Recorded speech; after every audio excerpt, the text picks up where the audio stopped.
14 เมษายนเป็นสากลของไทยเราพร้อมกันคืนสู่เหย้าถิ่นปูมหลังครั้งเยาว์วัยสุขสันต์วันครอบครัวนัดรวมตัวคนไกลใกล้รดน้ำญาติผู้ใหญ่ทำบุญไหว้บรรพชน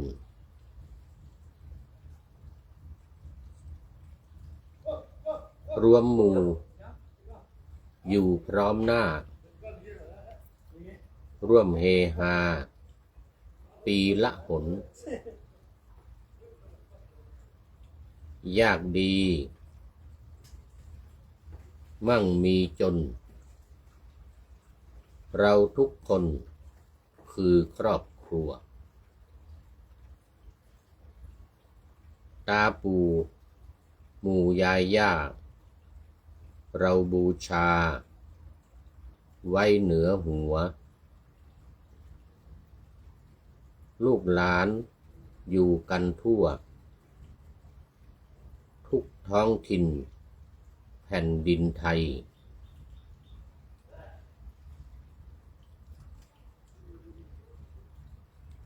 พวกเราล้วนรักหมู่ไม่ว่าอยู่ณหนไหนเหนือกลางอีสานใต้เราคือไทยครอบครัวเดียวขอถวายความนอบน้อมแด่พระรัตนตรัยมีพระพุทธเจ้าเป็นต้นขอถวายความเคารพพระมหาเถระพระเถรานุเถระเจ้าคณะพระสังฆาธิการทั่วโลกมีพระเดชพระคุณพระธรรมเสนาบดีเจ้าคณะภาค7วัดพระธาตุดอยสุเทพและพระเดชพระคุณพระหลวงพ่อสุทธิสงึมรำจังหวัดบุรีรัมย์เป็นต้นวันนี้จะเป็นต้นแล้วและขออำนวยพรแด่ท่านผู้ฟังท่านผู้ชมสาธุชนพุทธบริษัททั้งหลายมีคุณโยมพนมเคารพรัตน์เป็นต้นวันนี้เป็นต้นสองท่านเลย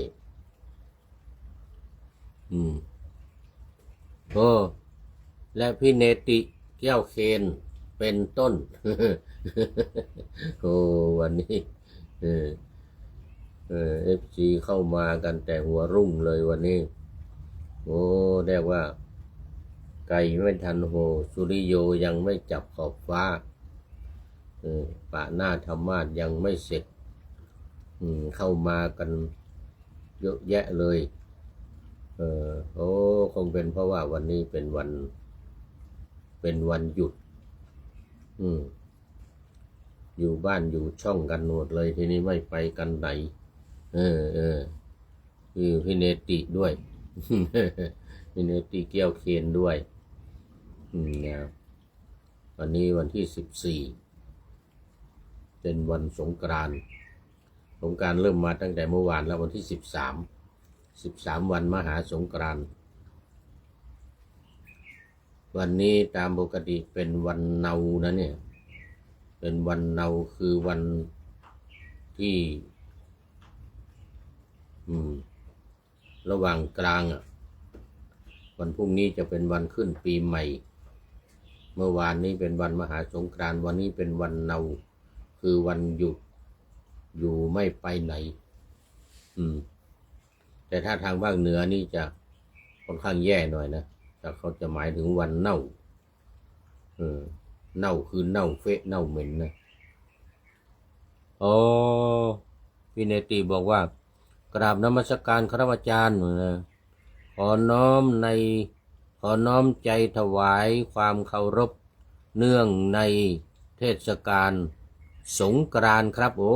สาธุสาธุ มาแล้วท่านนายพลพลตรีนเรศจิตลักษ์ท่านนายพลของเราก็มาแล้วกราบนมัสการหลวงพ่อครับเหมือนกันวันนี้วันเนาวันเนาคือเนานานอยู่ไม่ไปไหนวันที่14นะถ้าภาคเหนือที่ว่าวันเน่าภาคเหนือวันนี้ก็คือว่าเป็นวันที่ศพเน่าเหม็นน่ะศพของจะหมายถึงวันเนี้ยพญาพรหมที่ถามปัญหากันกับอะไรลืมชื่อไปเนี่ยทางภาคเหนือนี่ถือกันมากเลยเป็นวันเน่าตอบปัญหาถ้าตอบได้พญาพรหมนี่ก็จะยอมพกาพรหมยอมถูกตัดหัวถ้าตอบไม่ได้เดี๋ยวก่อนคนที่ตอบไม่ได้จะถูกตัดหัวเดี๋ยวลืมชื่อไปนี่นะ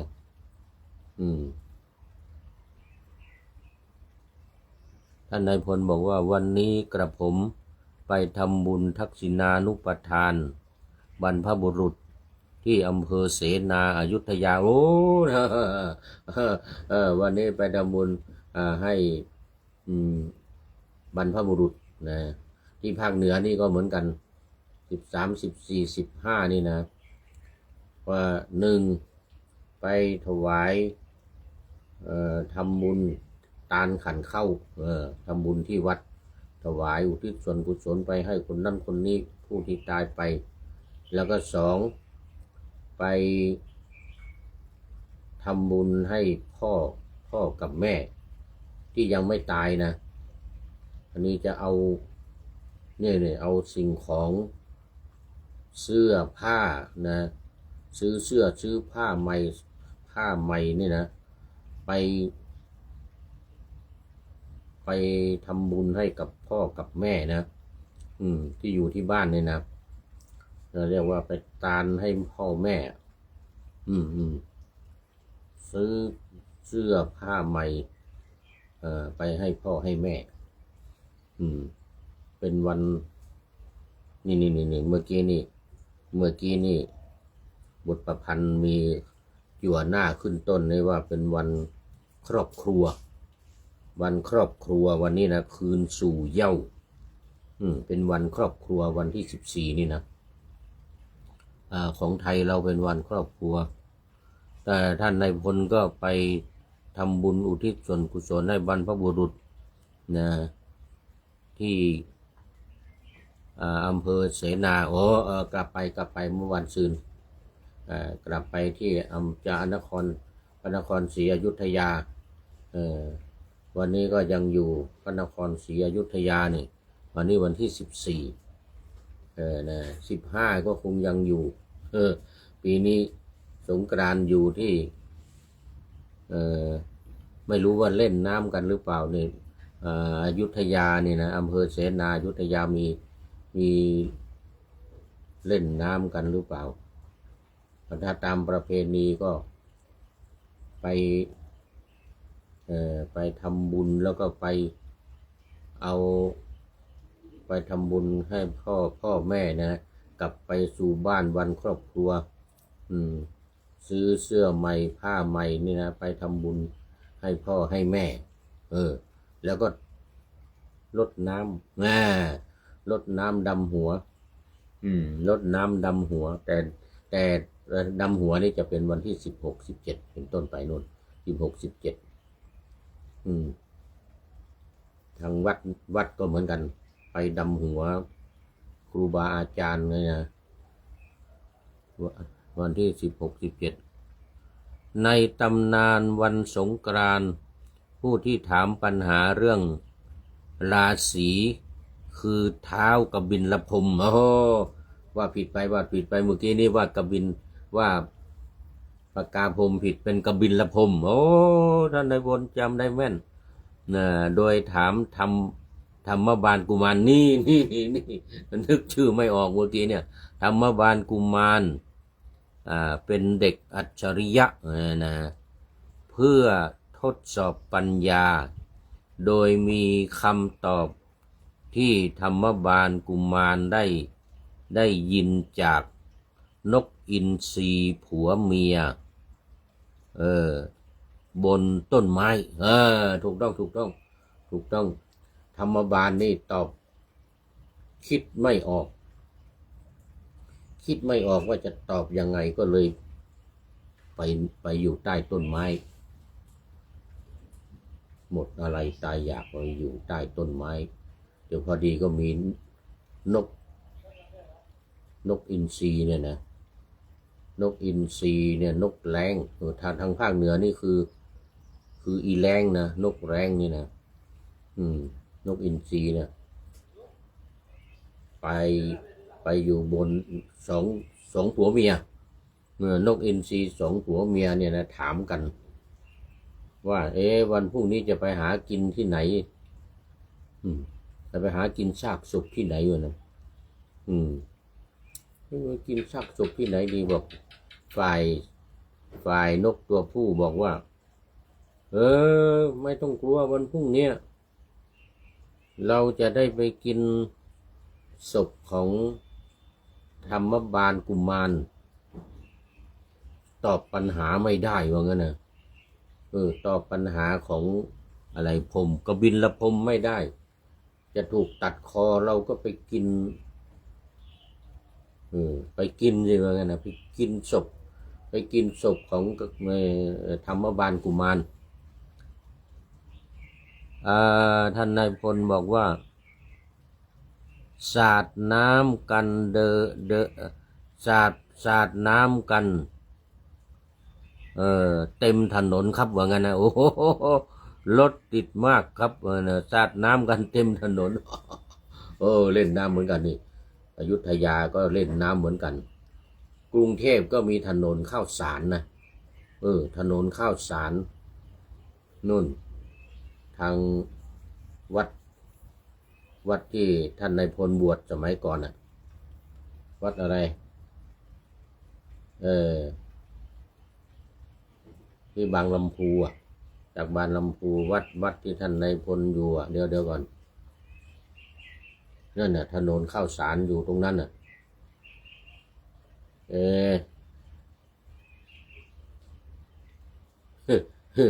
วัดที่ท่านนายพลบวชไปเรียนทำไปเรียนทำเรียนไปที่ท่านเจ้าประคุณสมเด็จประโยคเก้าอาจารย์มหานิยมเช้าคำถามคือราศีอยู่ที่ไหนตอนเช้าราศีอยู่ที่ไหนตอนกลางวันราศีอยู่ที่ไหนแล้วตอนเย็น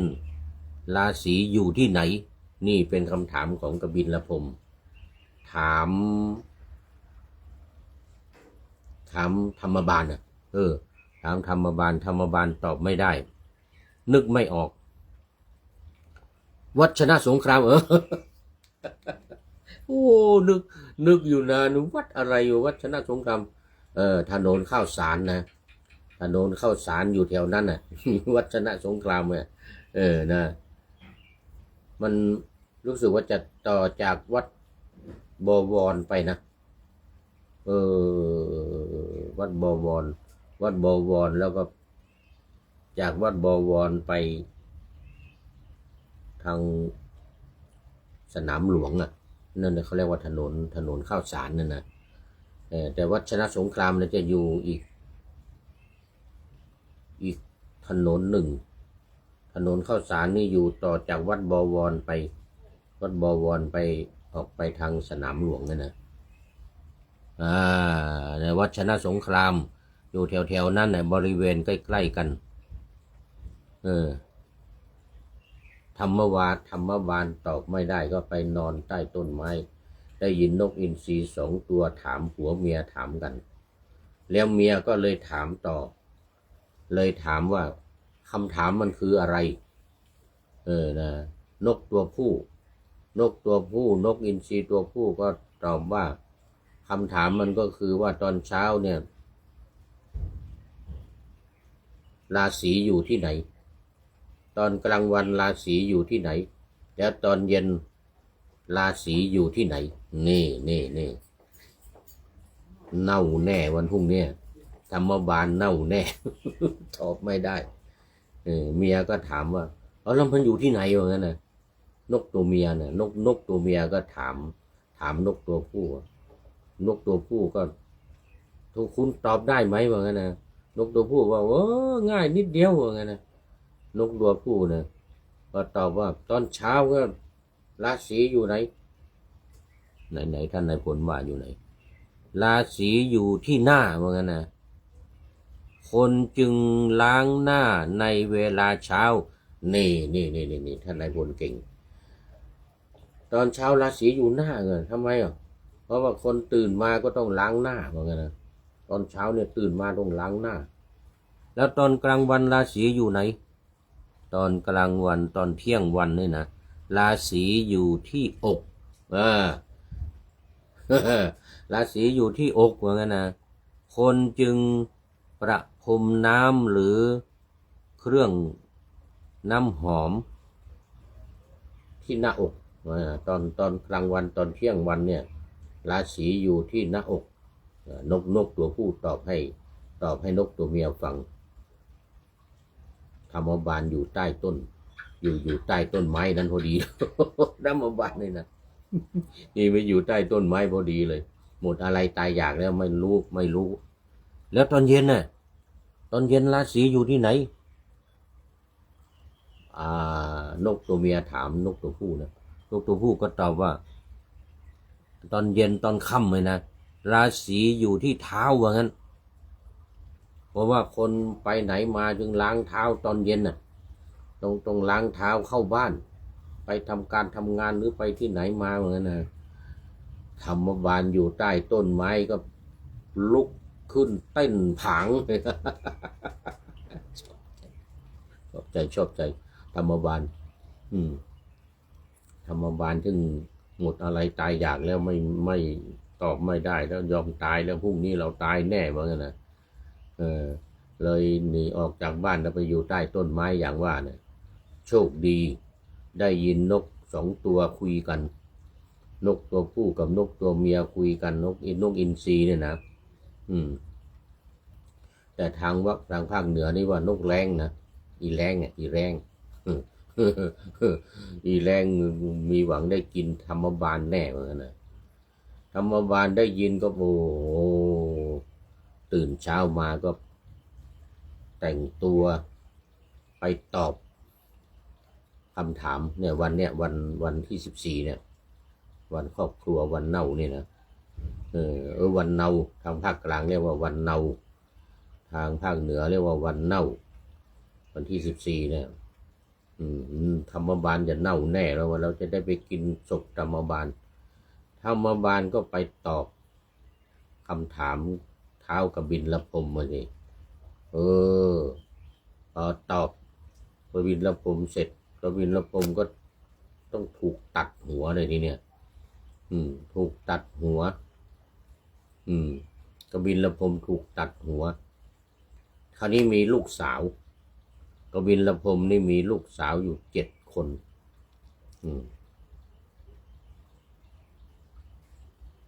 มีลูกสาว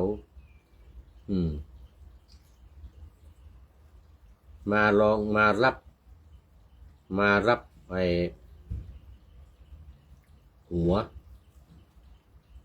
ของกบิลพรหมเนี่ย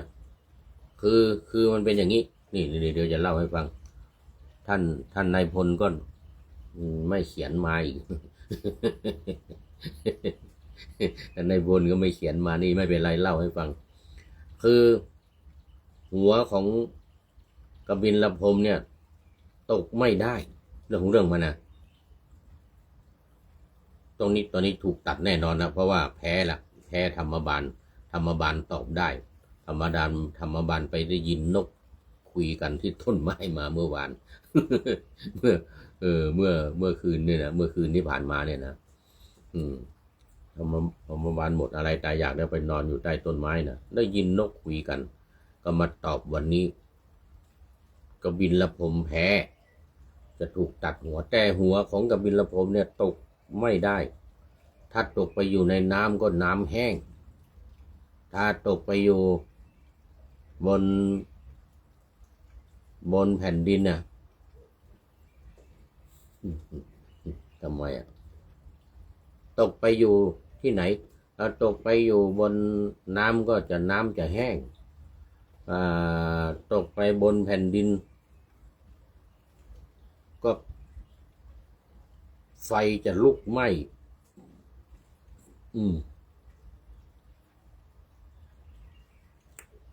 ไฟจะลุกไหม้หมดตกไปดูแผ่นดินนะแล้วถ้าตกน้ำตกดินตกบนอากาศถ้าลอยอยู่บนอากาศเนี่ยนะท่านนายพลไม่เห็นเขียนมา จะเป็นตกที่ไหนอีกที่หนึ่งเนี่ยนะตกในมหาสมุทรเนาะตกในน้ำตกในมหาสมุทรน้ำก็จะแห้งหมดเลยตกบนแผ่นดินเลยนะเดี๋ยวไฟจะลุกไหม้หมดแล้วตกอีกที่หนึ่งไปตกที่ไหนตกบนอากาศเนี่ยลมมาทีเนี่ยเอาเป็นอีกที่หนึ่งลืมนึกไม่ออก ลืมนึกไม่ออกตกอีกที่หนึ่งเนี่ยนะมันจะเป็นยังไงก็เลยลูกสาวให้ลูกสาวเนี่ยเอาพานมารองรับศีรษะของกบิลพรหมเนี่ยไว้ทุกปีในวันที่14เนี่ยจะต้องลูกสาวของพญาพรหมเนี่ยนะพรหมกบิลพรหมเนี่ยต้องออกมารับมันก็เลยเป็นเขาเรียกว่าเป็นนางสงกรานต์ไงนางสงกรานต์ต้องสลับกันปีละลูกปีละคนหนึ่งปีละคนนางสงกรานต์นี่ในแต่ละปีจึงไม่เหมือนกันไงใน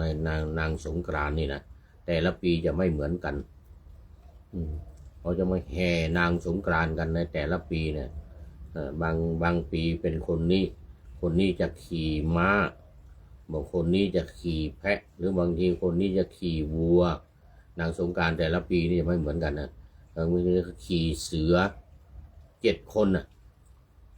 ลูกของกบิลพรหมเนี่ยลูกสาวกบิลพรหมมี7 คนจะไม่เหมือนกันขี่เสือขี่แพะขี่วัวขี่เสือขี่เสือแล้วก็ขี่อะไรอีก2 คนเลยนะแต่ละปีนี่จะไม่เหมือนกัน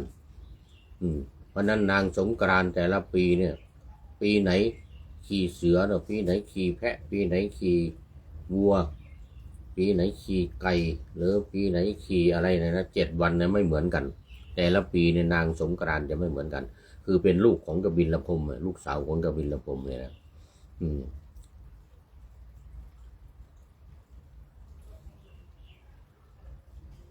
วัฒนสงครามก็เป็นว่าหมดเวลา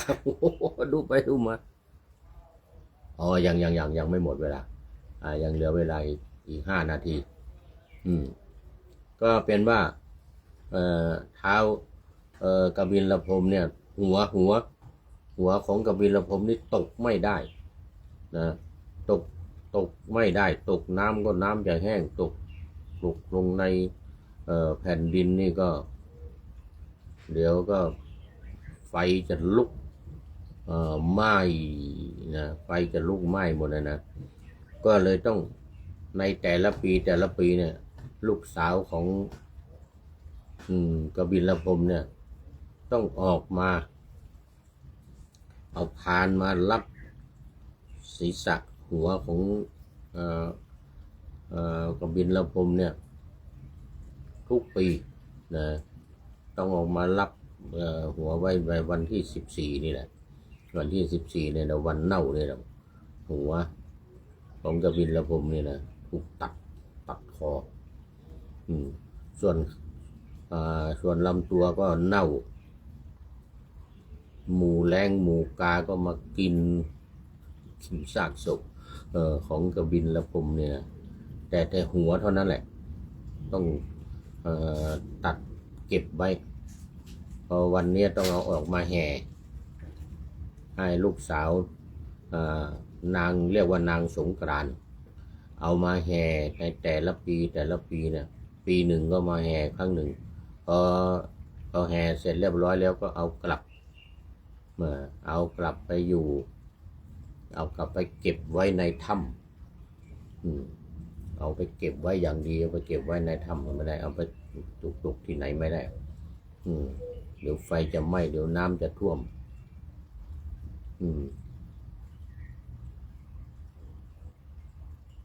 นี่นางสงกรานต์จึงเป็นเรื่องราวมาอย่างนี้ในแต่ละปีเราจะเห็นว่านางสงกรานต์นี่จะขี่ไม่เหมือนกันนะจะขี่นาคแล้วจะขี่เสือแล้วจะขี่วัวขี่ควายขี่ไม่เหมือนกันในแต่ละปีนางสงกรานต์ที่เขาแห่กันนะเป็นว่าจบไปแค่นี้ก่อนเดี๋ยวจะไม่ได้พูดธรรมะเลยวันนี้เดี๋ยวไม่ได้พูดธรรมะเอามาวันนี้ธรรมะหลังทำวัดเย็นเป็นกรรมฐานไหนล่ะพับไว้เป็นไหนนะในหัวข้อประโยชน์ของการระลึกถึงสิ่งที่ตนเองเลื่อมใสเมื่อวานนี้ไปอย่างหนึ่งเสร็จไปอย่างหนึ่งวันนี้เป็นวันที่2ต่อมาอีกซึ่งมาในมหาวารวรรคสังยุตตนิกายพระไตรปิฎกเล่มที่19พระองค์ตรัสกับอานนท์อีกประการหนึ่งภิกษุในธรรมวินัยนี้ย่อมพิจารณาเห็นเวทนาในเวทนาอยู่ย่อมพิจารณาเห็นจิตในจิตอยู่ย่อมเห็นธรรมในธรรมอยู่มีความเพียรมีสัมปชัญญะมีสติเมื่อวานนี้เห็นกายในกายก็คือสติปัฏฐาน4วันนี้เห็นอะไรพิจารณาเห็นเวทนาในเวทนากายเวทนาแล้วก็จิตเห็นจิตในจิตแล้วก็ธรรมเห็นธรรมในธรรมอยู่มีความเพียรมีสัมปชัญญะมีสติวันนี้รวม3อย่างเลยเมื่อวานนี้กายอย่างเดียวอันนี้เวทนาจิตธรรมย่อมกำจัดอภิชฌาและโทมนัสในโลกเสียได้เมื่อเธอพิจารณาเห็นธรรมในธรรมอยู่ความเร่าร้อนมีธรรมเป็นอารมณ์ถ้าเวทนามีเวทนาเป็นอารมณ์มีจิตเห็นจิตมีจิตเป็นอารมณ์เห็นธรรมมีธรรมเป็นอารมณ์ในกายความหดหู่แห่งจิตเกิดขึ้นก็ดีจิตฟุ้งซ่านในกายภายนอกภายในและภายนอกก็ดีภิกษุนั้นพึงตั้งจิตไว้ให้มั่นในนิมิตอันเป็นที่ตั้งแห่งความเสื่อมความเลื่อมใสอย่างใดอย่างหนึ่งเมื่อเธอตั้งจิตไว้มั่นในนิมิตอันเป็นที่ตั้งแห่งความเสื่อมแห่งความเลื่อมใสขออภัยแห่งความเลื่อมใสอย่างใดอย่างหนึ่งอยู่ปราโมทย์ย่อมเกิดเมื่อเธอปราโมทย์ปีติย่อมเกิดเมื่อเธอมีปราโมทย์ปีติย่อมเกิดเมื่อเธอมีปีติกายย่อมระงับเธอมีกายระงับแล้วย่อมเสวยสุขเมื่อเธอมีสุขจิตย่อมตั้งมั่นเธอย่อมพิจารณาเห็นอย่างนี้ว่า เราตั้งจิตไว้เพื่อประโยชน์ใดประโยชน์นั้นสำเร็จแก่เราแล้วบัดนี้เราจะเพิกถอนเมื่อเธอเพิกถอนคือไม่ตรึกไม่ตรองย่อมรู้ชัดว่าเราไม่มีวิตกเราไม่มีวิจารณ์มีสติภายในเป็นผู้มีความสุขอยู่ดังนี้วันนี้จบไปอีกอานนท์นะเมื่อภาวนาย่อมมีจิตที่ตั้งไว้ด้วยอาการอย่างนี้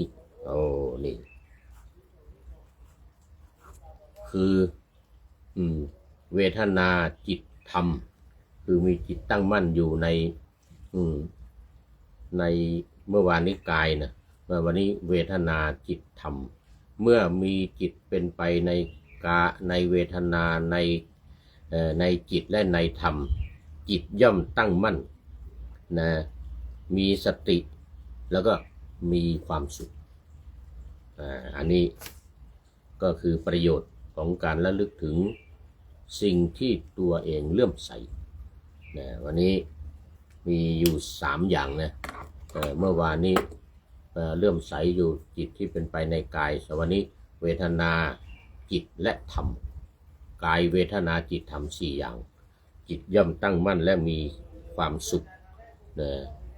จิตที่เป็นไปในภายในย่อมตั้งมั่นและมีความสุขเอาละวันนี้เอาไว้แค่นี้ก่อนหมดเวลาพอดีได้อีกจบสติปัฏฐาน4พอดี มาดูข้อคิดท้ายรายการวันนี้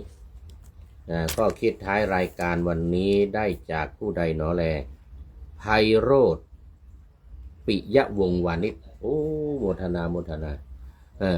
ท่านนายพลนเรศจิตลักษ์ก็เป็นท่านสุดท้ายเข้ามาในรายการวันนี้มาความจริงมีหลายท่านเข้ามาตั้งแต่ไก่ไม่หูนะมีหลวงพ่อพระเดชพระคุณหลวงพ่อสุทธิสงึมรำด้วย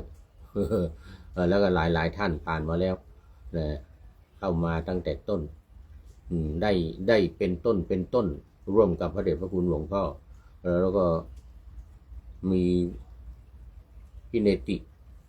แก้วเคนก็เป็นต้นด้วย โมทนากับทุกท่านในวันนี้ มาดูข้อคิดท้ายรายการจากคุณไพโรจน์ปิยวงศ์วานิชว่าเกี่ยวกับวันนี้วันที่14เป็นวันครอบครัววันครอบครัว14เมษายนเป็นสากลของไทยเราพร้อมกันคืนสู่เหย้าถิ่นภูมิหลังครั้งเยาว์วัยถิ่นภูมิหลังครั้งเยาว์วัยสุขสันต์วันครอบครัวนัดรวมตัวคนไกลใกล้รดน้ำญาติผู้ใหญ่ทำบุญไหว้บรรพชนนี่เหมือนท่านนายพลท่านนายพลไปทำบุญอุทิศส่วนกุศลให้บรรพชนไหว้บรรพชน ไหว้บรรพชนเนี่ยรวมหมู่อยู่พร้อมหน้าร่วมเฮฮาปีละหนยากดี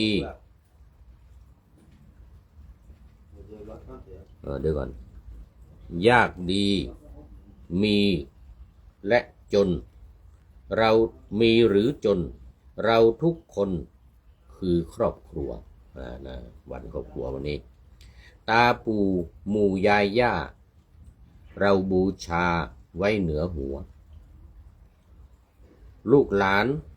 อยู่กันทั่วทุกท้องถิ่นแผ่นดินไทยพวกเราล้วนรักหมู่